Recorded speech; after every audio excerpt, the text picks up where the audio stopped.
Oh, we're crossing live to Paris now, and we're speaking to someone who at 14 years of age has already created sporting history. Let's say good morning to our newest skateboard gold medalist, Arisa Trew.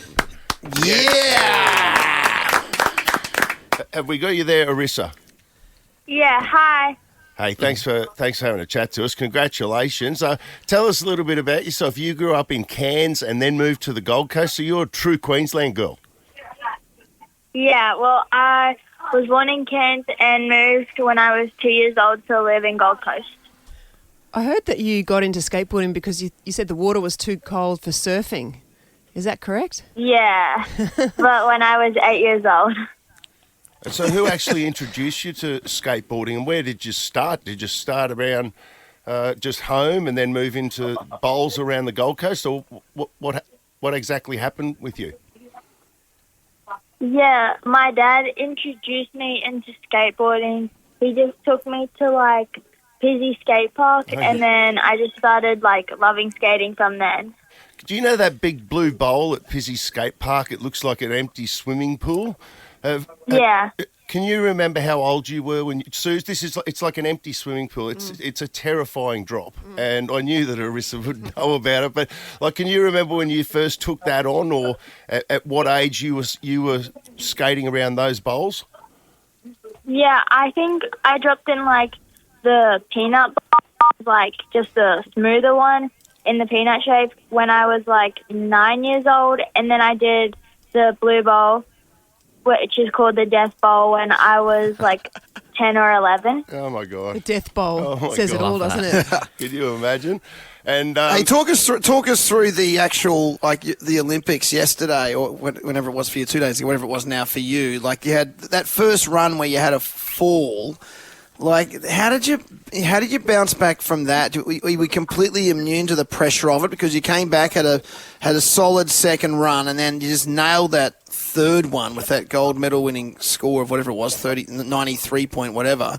Did you feel under pressure, or were you just so passionate about just getting out there and just competing?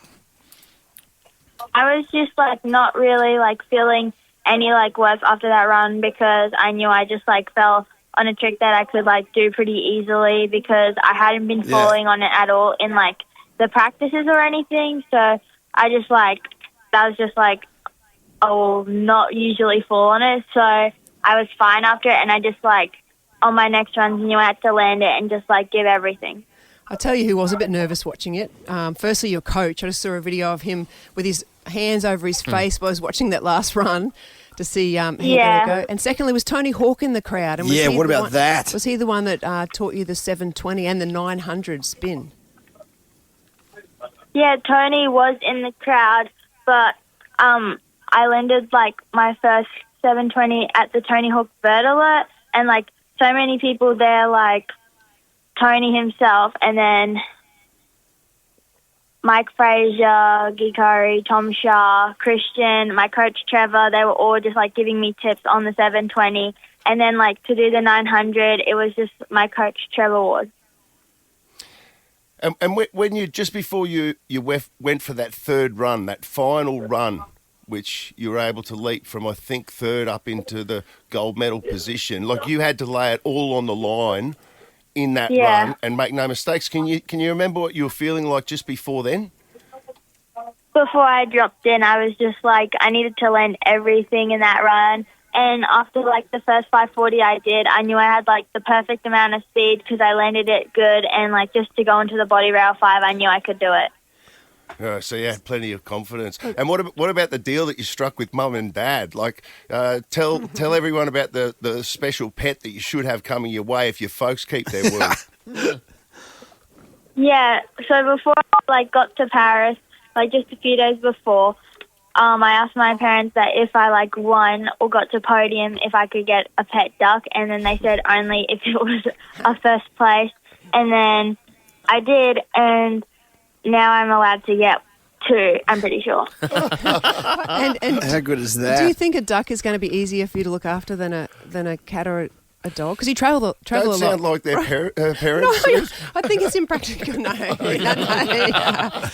No, because I was reading about your school, actually, and I wanted to find a bit about what's your day-to-day like and how often are you travelling overseas? Yeah, so my school day is I do 3 hours of education in the morning, and then we have after that 4 hours of skateboarding with a lot of coaches at the Level Up Skate Park, and there's a lot of different ramps there and things to practice on. And then after that, I usually go to either Eleanor Bowl or Pizzey Skate Park for another probably 3 hours. Wow. What about Keegan Palmer becoming the first skateboarder to win back-to-back Olympic park gold medals? Phenomenal stuff. Or is it to have him as a teammate must have been really inspiring as well? Yeah, it definitely was. Watching him skate was really cool because he put down a really good run and even got to do a victory lap because he was his first score was still so high. Yeah. Yeah. Exactly. And he's real old too, Keegan, isn't he? He's one of those old blokes. He's 22 or something like that. Actually, you know how we've got the Olympics coming here, Arisa? It's going to be in our own backyard, 2032. I'm just 8 years. You'll only be 22 years of age then. Can you believe that? What is the age that skateboarders, mostly are at their peak? I think it's just changing every time because it's different for everyone. Some people are younger and some people are older, so it's just everyone, I guess. I heard that they're actually introducing your pet event at the next Olympics, the vert. What's the vert? Yeah, they might be putting vert in the LA Olympics, which I really hope they do because I love skating vert. Is that just a half bowl or what is Sounds dangerous. Yeah. What is it? It's the really big ramp where it's a half pipe and it's usually from 10 to 14 foot and it can have massive rollers to boost off of, or it can have channels and gaps in the middle of it to do tricks over.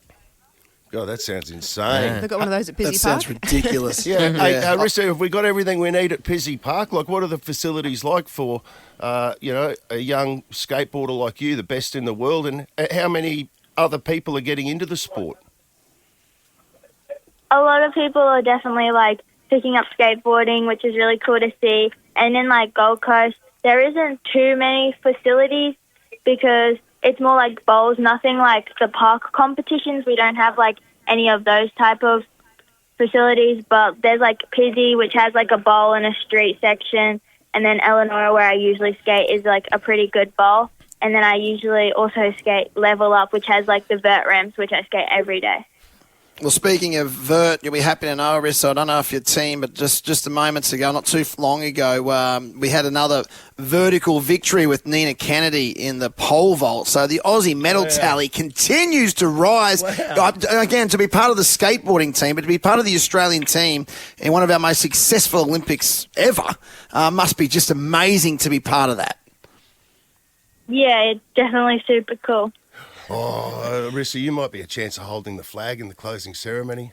Oh, that'd be cool. Yes. Well, I Good mean, call, Ash. Well, I'm just saying, do you know, Arisa, you're the youngest ever Australian to win a gold medal, and in the whole history of the Olympic Games, for its entirety, you are the 7th youngest person. So there's only 6 other people in history that have done what you've done this week. How does that make you feel?